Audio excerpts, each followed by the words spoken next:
ಹರೇ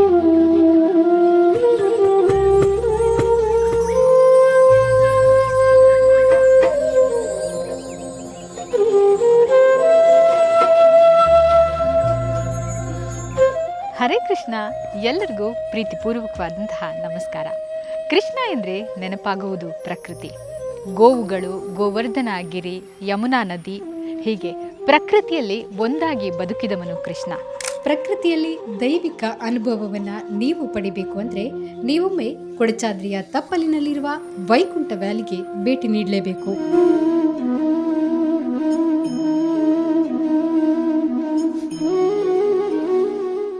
ಎತ್ತ ನೋಡಿದರೂ ಹಸಿರ ಹೊದಿಕೆ, ಮಂಜಿನ ಮುಸುಕು, ಹೂವಿನ ಘಮ.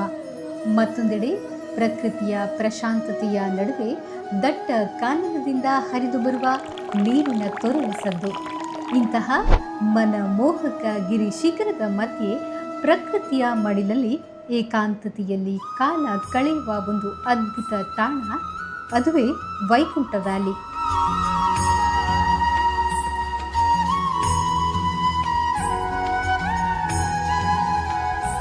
ಕೊಲ್ಲೂರು ಜಗನ್ಮಾತೆ ಶ್ರೀ ಮೂಕಾಂಬಿಕಾ ದೇವಿಯ ಸನ್ನಿಧಿ ಸನಿಹದಲ್ಲೇ ಕೊಡಚಾದ್ರಿಯ ತಪ್ಪಲಿನಲ್ಲಿ ಸುತ್ತಲೂ ಗಗನ ಚುಂಬಿಸುವಂತಿರುವ ಬೆಟ್ಟಗಳ ಮಧ್ಯೆ ಇರುವ ಒಂದು ಪುಟ್ಟ ಹಳ್ಳಿಯೇ ವಾಳೂರು.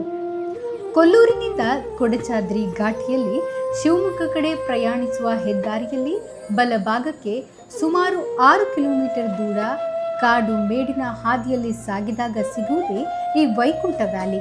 ಆಧ್ಯಾತ್ಮಿಕ ಅನ್ವೇಷಣೆಯಲ್ಲಿರುವವರಿಗೆ ಇದು ಜ್ಞಾನದ ತಾಣವಾದರೆ, ಪ್ರಕೃತಿಯನ್ನ ಆಸ್ವಾದಿಸುವವರಿಗೆ ಇದು ಶಾಂತಿ, ನೆಮ್ಮದಿಯ ನೆಲೆಬೀಡು.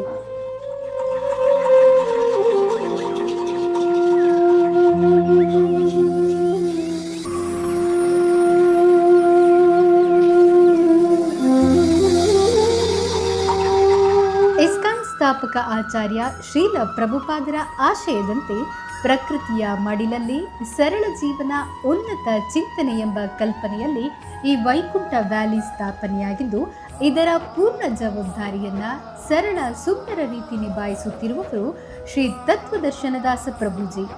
ಮೂಲತಃ ಅಮೆರಿಕದವರಾದ ಇವರು 3-4 ದಶಕಗಳ ಹಿಂದೆಯೇ ಹಿಂದೂ ಸನಾತನ ವಿಚಾರಧಾರೆಗಳಿಂದ ಆಕರ್ಷಿತರಾಗಿ ಕೃಷ್ಣ ಭಕ್ತರಾಗಿ ಕಳೆದ 30 ವರ್ಷಗಳ ಹಿಂದೆ ಈ ವಿನೂತನ ಪರಿಕಲ್ಪನೆಯ ಬಹಳ ಅಪರೂಪವೆನಿಸುವ ಸುಂದರ ಪ್ರಪಂಚವನ್ನ ಕಟ್ಟಿ ಬೆಳೆಸಿದ್ದಾರೆ.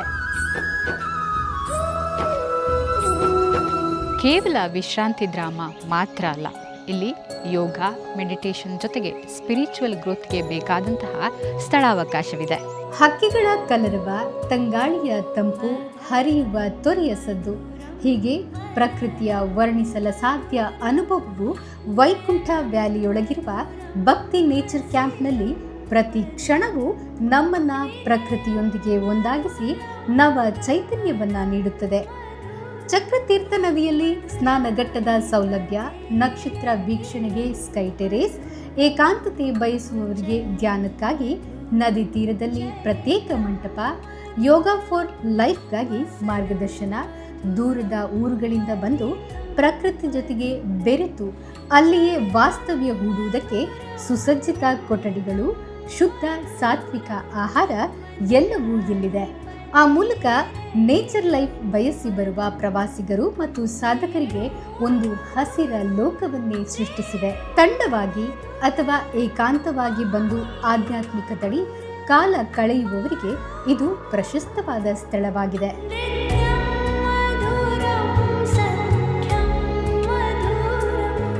ವೈಕುಂಠ ವ್ಯಾಲಿ ಪಕ್ಕದಲ್ಲೇ ಕೊಡಚಾದ್ರಿಯ ಟ್ರೆಕ್ಕಿಂಗಿಗೆ ಹೋಗುವ ಹಾದಿಯು ಇಂದು ಇಲ್ಲಿರೋ ಪ್ರತಿ ಹೆಜ್ಜೆಯಲ್ಲೂ ದೈವಿಕತೆಯ ದರ್ಶನವಾಗುತ್ತದೆ. ಬೆಟ್ಟದ ಮೇಲಿರೋ ಸರ್ವಜ್ಞ ಪೀಠ, ಸನಿಹದಲ್ಲಿ ಅರಶಿನಗುಂಡಿ ಫಾಲ್ಸ್, ದಟ್ಟ ಅಡವಿಯ ನಡುವಿನ ಸಾಹಸಮಯ ಹಾದಿ ಎಲ್ಲವೂ ನಮ್ಮನ್ನ ಬೇರೆಯದೇ ಲೋಕಕ್ಕೆ ಕರೆದೊಯ್ಯುತ್ತದೆ. ಇಲ್ಲಿರುವಂತಹ ಪ್ರಮುಖ ಗರ್ಭಗುಡಿಯಲ್ಲಿ ನಿತಾಯಿ ಗೌರಂಕರನ್ನ ಕೃಷ್ಣ ಮತ್ತು ಬಲರಾಮ ರೂಪದಲ್ಲಿ ಪೂಜಿಸಲಾಗುತ್ತದೆ. ವೈಕುಂಠ ವ್ಯಾಲಿಯಲ್ಲಿರುವ ಹರೇ ಕೃಷ್ಣ ದೇವಾಲಯದಲ್ಲಿ ಕೇಳಿಬರುವ ಮುಂಜಾನೆಯ ಕೀರ್ತನೆಯೊಂದಿಗೆ ದಿನಚರಿ ಆರಂಭವಾಗುತ್ತದೆ. ಇಲ್ಲಿನ ಕೃಷ್ಣ ಮಂದಿರ, ಶ್ರೀ ನರಸಿಂಹಸ್ವಾಮಿ ಹಾಗೂ ನಿತಾಯಿ ಗೌರಂಗರ ದರ್ಶನವು ಮನಸ್ಸಿನ ಕ್ಲೇಶಗಳನ್ನು ದೂರ ಮಾಡುತ್ತದೆ. ದೇಗುಲದ ಅಂಗಣದಲ್ಲಿ ನಡೆಯುವ ಆಧ್ಯಾತ್ಮಿಕ ಪ್ರವಚನಗಳು ಮನಸ್ಸನ್ನು ಶುದ್ಧೀಕರಿಸಿ ಬದುಕಿನಲ್ಲಿ ಹೊಸ ಭರವಸೆ ಮತ್ತು ನೆಮ್ಮದಿಯನ್ನು ತುಂಬುತ್ತವೆ.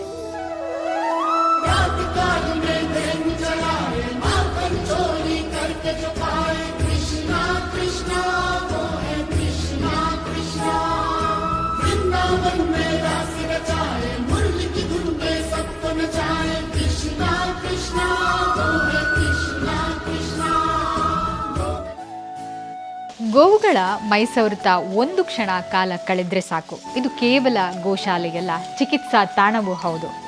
ಗೋವಿಂದ ಮತ್ತು ಗೋವುಗಳ ನಡುವಿನ ಸಂಬಂಧವು ಅತ್ಯಂತ ಪವಿತ್ರ ಮತ್ತು ಅವಿನಾಭಾವವಾದುದು. ಹೀಗಾಗಿ ಇಲ್ಲಿರುವ ಗೋಶಾಲೆಯಲ್ಲಿ ಪ್ರತಿ ಗೋವನ್ನ ಭಕ್ತಿ ಮತ್ತು ಪೂಜ್ಯ ಭಾವನೆಯಿಂದ ಅತ್ಯುನ್ನತವಾಗಿ ಆರೈಕೆ ಮಾಡಲಾಗುತ್ತಿದ್ದು, ಇಲ್ಲಿಗೆ ಬಂದಂತಹ ಯಾತ್ರಿಗಳು ಗೋವುಗಳ ಜೊತೆ ಒಡನಾಡುವ ಮೂಲಕ ದೈನಂದಿನ ಒತ್ತಡವನ್ನು ಮರೆತು ಅವುಗಳೊಂದಿಗೆ ಭಾವನಾತ್ಮಕವಾಗಿ ಬೆರೆಯಬಹುದು. ಕೃಷಿ ಅಂದರೆ ಬರೀ ಕಾಯಕವಲ್ಲ, ಭೂಮಿ ತಾಯಿಗೆ ಸಲ್ಲಿಸೋ ಪವಿತ್ರ ಗೌರವ. ಹೀಗಾಗಿ ಇಲ್ಲಿನ ಕೃಷಿ ಚಟುವಟಿಕೆ ಹಣ್ಣು ತರಕಾರಿ ತೋಟ ಅಥವಾ ನೇಚರ್ ಫಾರ್ಮಿಂಗ್ನಲ್ಲಿ ಶ್ರಮದಾನಕ್ಕೂ ಅವಕಾಶವಿದೆ. ಸಾಂಪ್ರದಾಯಿಕ ಜ್ಞಾನದಲ್ಲಿ ನೈಸರ್ಗಿಕ ಹಾದಿಯಲ್ಲಿ ವೈಕುಂಠ ವ್ಯಾಲಿಯಲ್ಲಿ ಬಿತ್ತೋ ಪ್ರತಿ ಬೀಜವೂ ಕಾಣಿಕೆ, ಪ್ರತಿ ಬೆಳೆಯೂ ಭೂಮಿ ತಾಯಿಯ ಆಶೀರ್ವಾದ.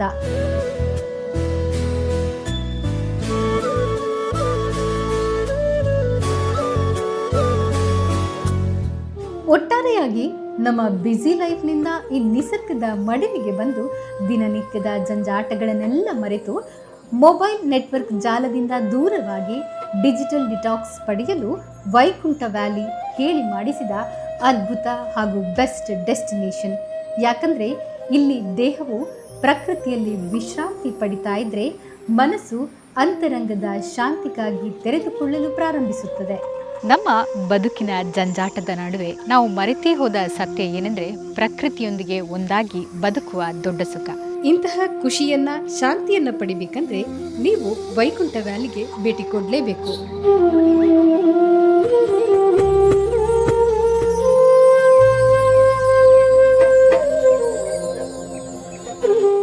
ಡೇ ಟು ಡೇ ನ್ಯೂಸ್ ಜೊತೆ ನಾನು ಮಾನಸ ಪುದುವೆಟ್ಟು. ನಮಸ್ಕಾರ.